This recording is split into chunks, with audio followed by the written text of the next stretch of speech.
There's 15 million pieces of clothing that come to Ghana on a daily basis. The sad part about it is about 40% of what is imported here are, end up in the landfill because they have defects.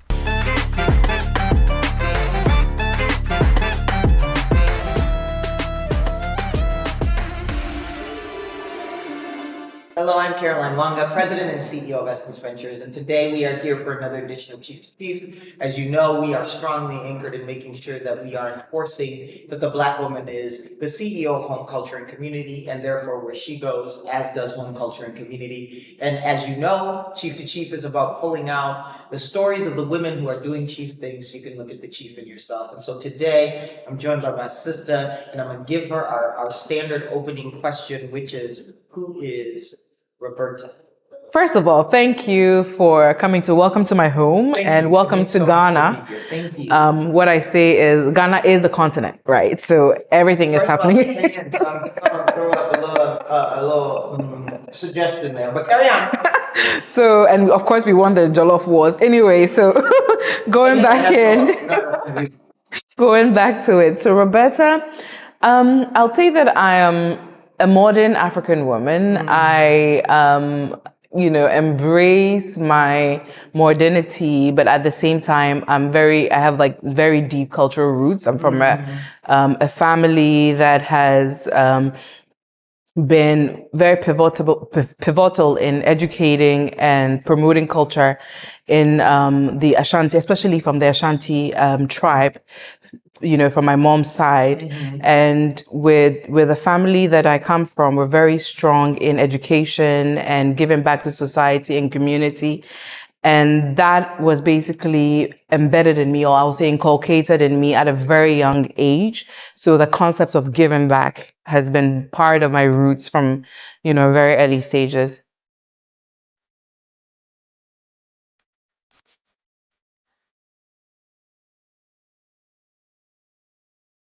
So you get 15 million a day. Yes.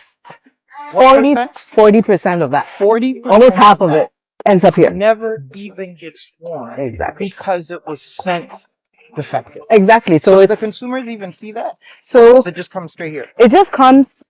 So it gets to the market. We'll visit the market after this. Yeah. You cannot take out the clothes because they come in a bale, right? So Like that's a compressed bale. a compressed bale. So when it gets to the market, it's when they unpack and unravel it, and then it's at that point when they see that there are defects, and then the defects just get dumped. Is 40% a normal defect number? It shouldn't be. It's just think about it. Like if you're buying any commodity, you usually get like maybe 1 to 2% that is acceptable as a defect. That is outrageous. It's ridiculous. After you finish up, I want you to come back and tell me why you think it is that. But keep going. Okay, so the thing is, I think it's wrong because I believe it's an opportunity for the West to dump their junk in Africa. Come on, that's what I wanted you to bring up. Because there should be systems in check to kind of checks and balances in place to ensure that what we are importing is good quality.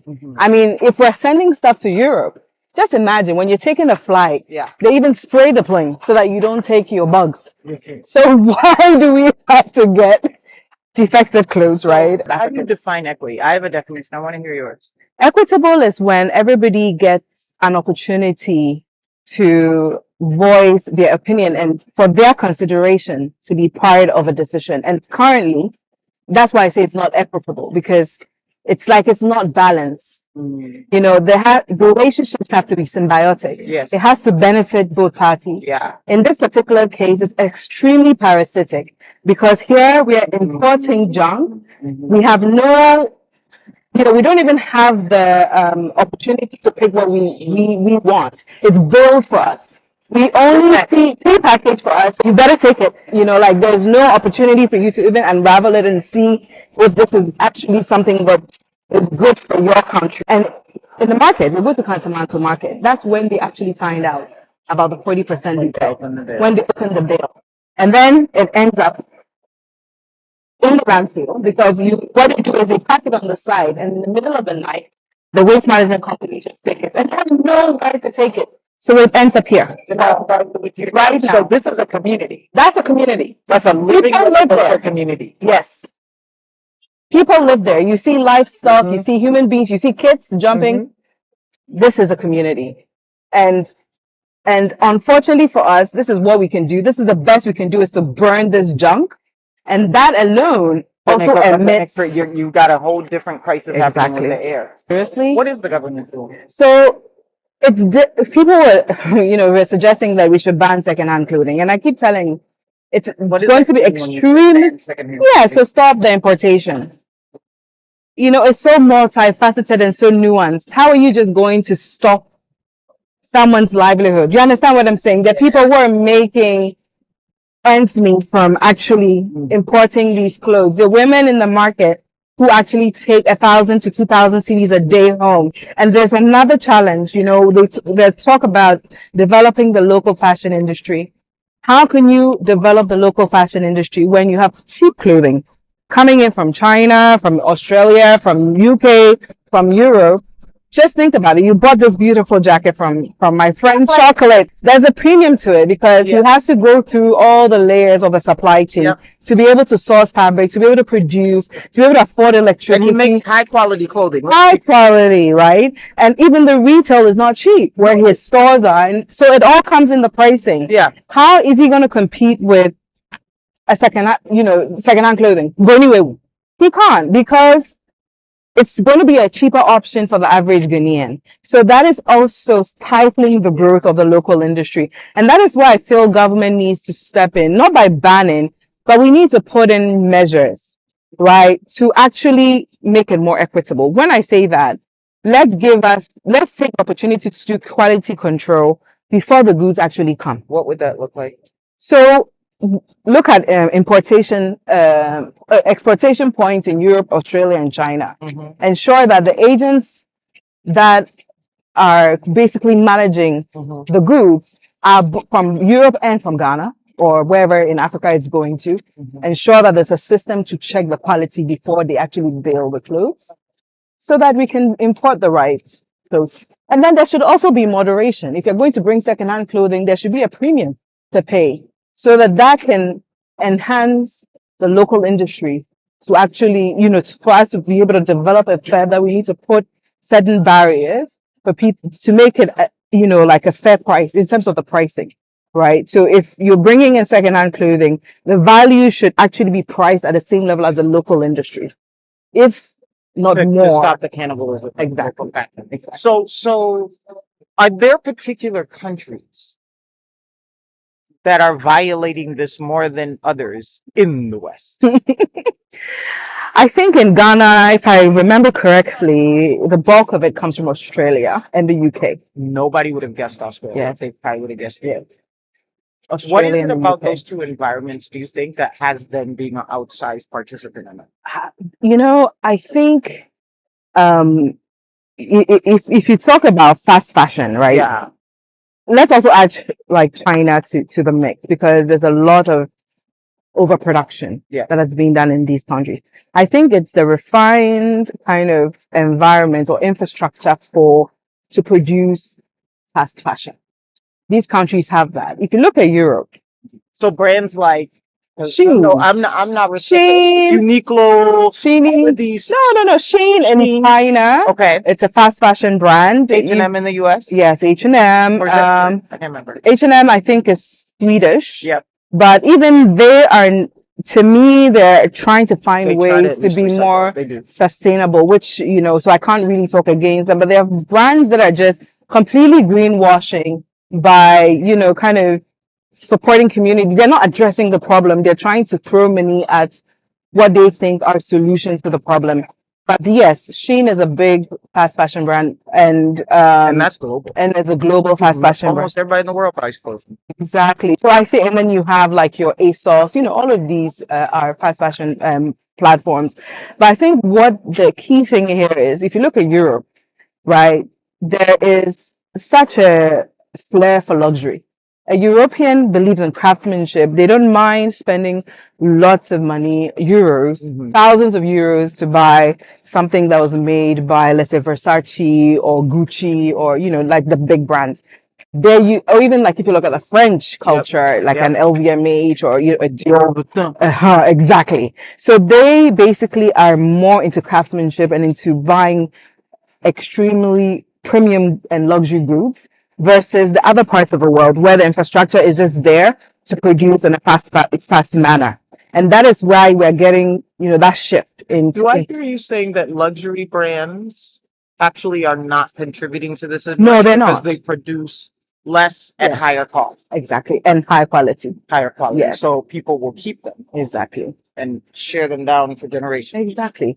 We should not shift into mimicking or copying fast fashion. Understood. We should focus on the craftsmanship and the premium nature of, because culturally, we do beautiful things. I mean, you It's go luxury. across the continent and you will find some of the most beautiful textiles in the world, right? That have Exactly. been pilfered and all of that. But whether you do it in a traditional African silhouette or another silhouette, the value and potency Yes.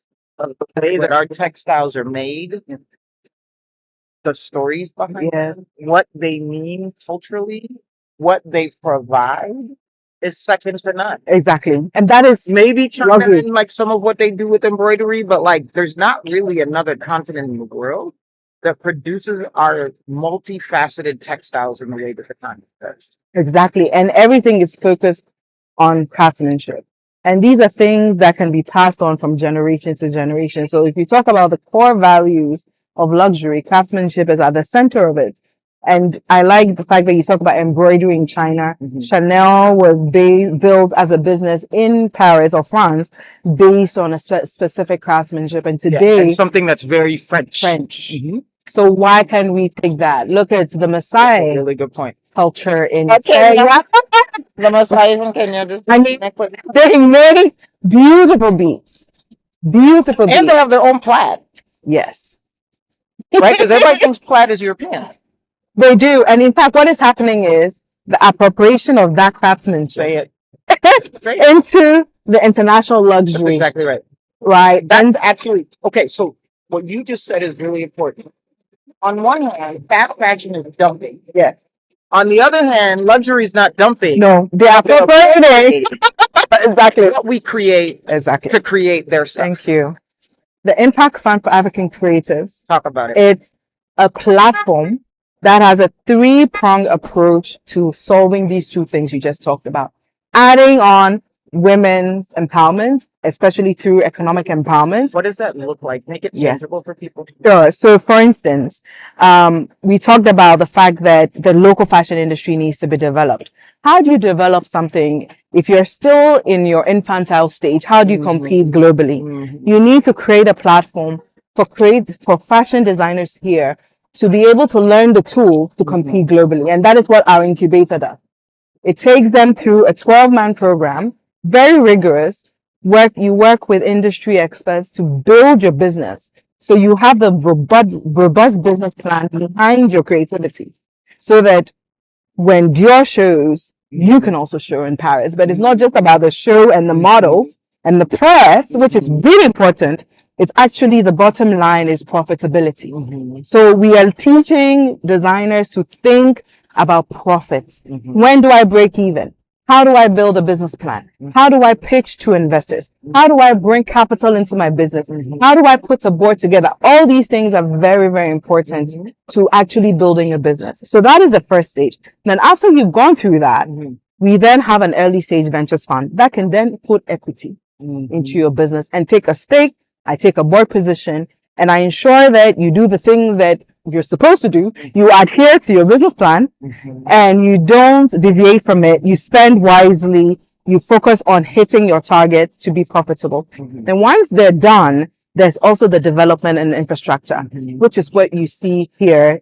When we say development and infrastructure, we're taking this junk, converting it with European partners into t-shirts and send it back to Europe. And say, here, Yes. you can buy this for $1 million. Exactly. Exactly. So at every level, women are involved. And why I say that is we've made, it's part of our objective to employ at least, not employ, but like invest in women ventures that are backed by women, whether through the founder or the women can also play a role in the supply chain. So it doesn't necessarily have to be a women founder. It could be that you're working with a community of weavers, for instance, or beaders, So that also transcends to that empowerment by economics. You have to empower women economically so that that is how all those gender parity issues will be solved if you put women at the forefront and they're economically Because they're the empowered. CEOs of home culture and community. When they're well, we all well, right? We talked about the Messiah. One of the things I love about them is one of their greetings that they give one another is, "How are the children?" Oh, The wow. only answer that is acceptable is, "The children are well." Wow. So if you think about, and in the US, you have the Native American culture that believes if you really want to make an impact, do a change that the seventh generation will benefit from. Oh, Like, wow. think that big, right? Wow. So when you talk about what it means to work on changing the livelihood, we are talking about something that number one should measure from where the least of us are. Yes. You and me doing well, we are not Nope. doing well. Oh. And this is Africa, Yeah. by the way. This is very much how we live. Yeah. But we should be measuring how we're doing by this. Yes. Exactly. Regardless of what I have. Yeah. That's mine. Yeah. And until that is good, I'm not good. Whether I'm there or here.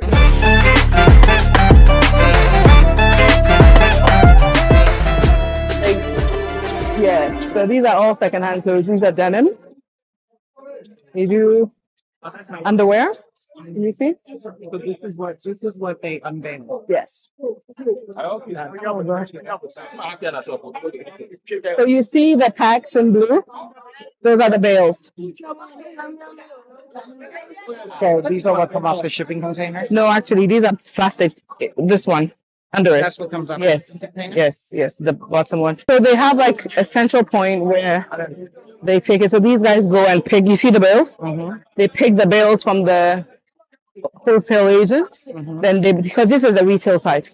And then they spread it on So when here. you say And hotel agents, what do you mean? wholesale. Wholesale. Yeah, so they are the ones that import it from the different points. Yeah, exactly. Look at the underwear. To me, this is like They get a picture. a big Make sure they get a picture picture. of the underwear. Underwear.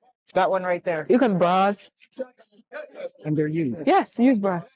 So to your point and Yes. what I said about chief to chief, all the barriers you mentioned are important. But part of it is reminding us what we do. Yeah. The power to exist in 7 generations is what Africa is. It's true.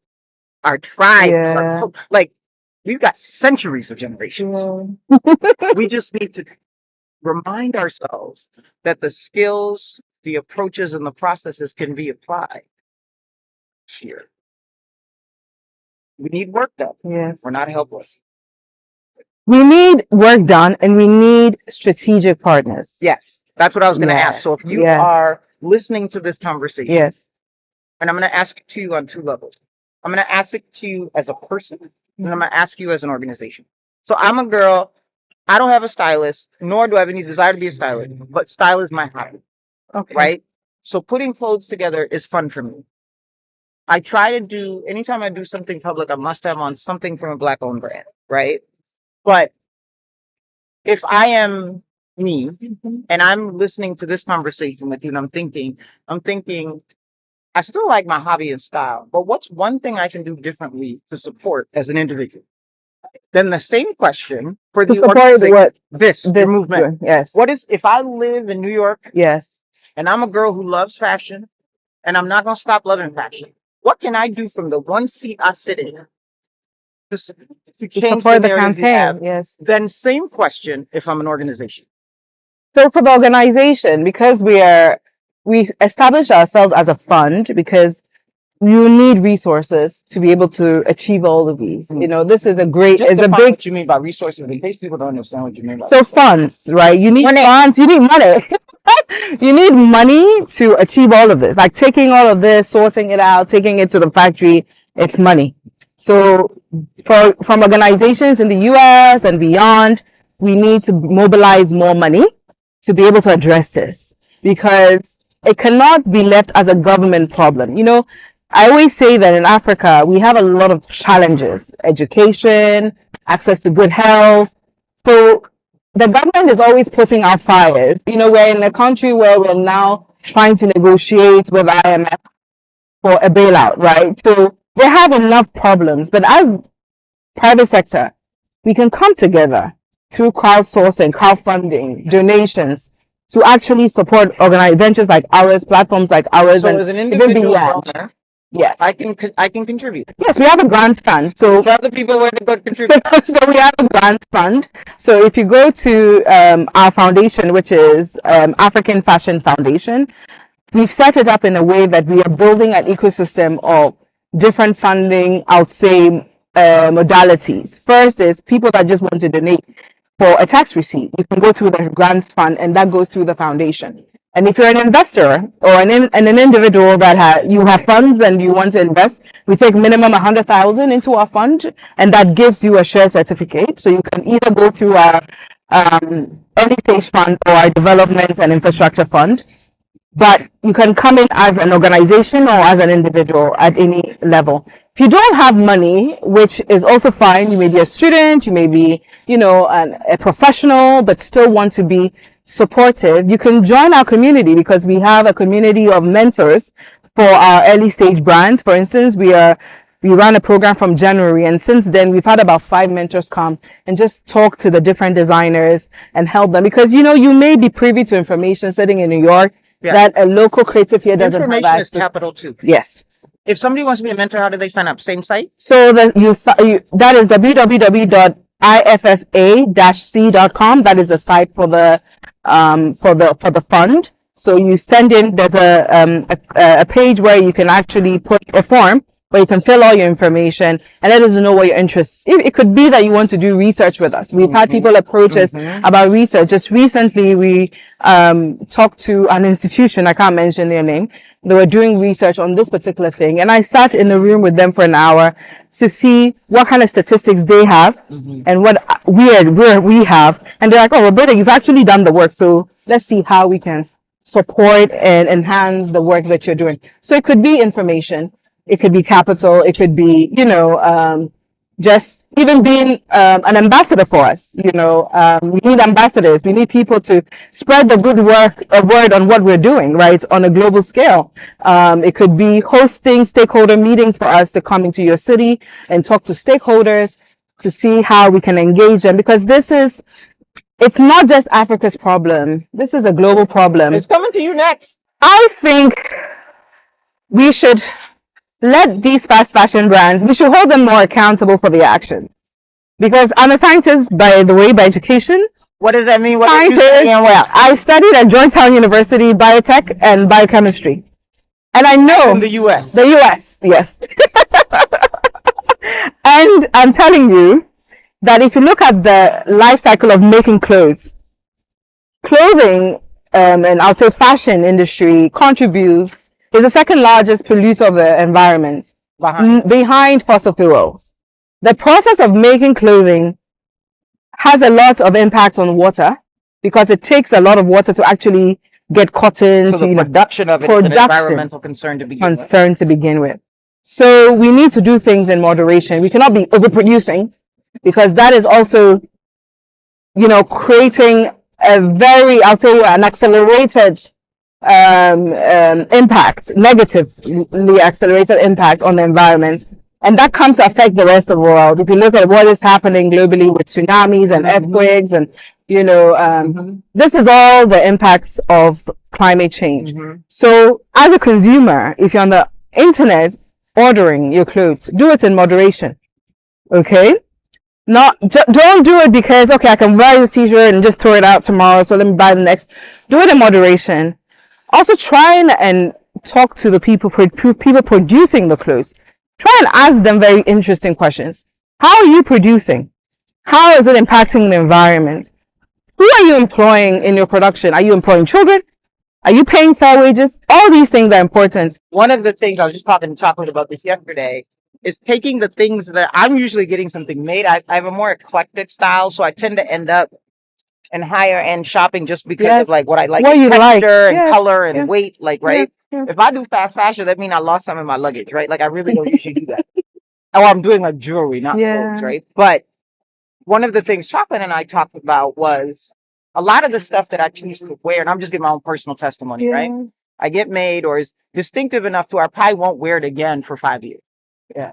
So I'll keep it. I don't throw it away. So I send it to Chocolate, who's in Ghana. I live in the US, and say, remake this for me. Upcycling. Because even if, whether I was going to wear it over those 5 years or not, sending it to a designer or doing it yourself creates the thriving economy. Yes.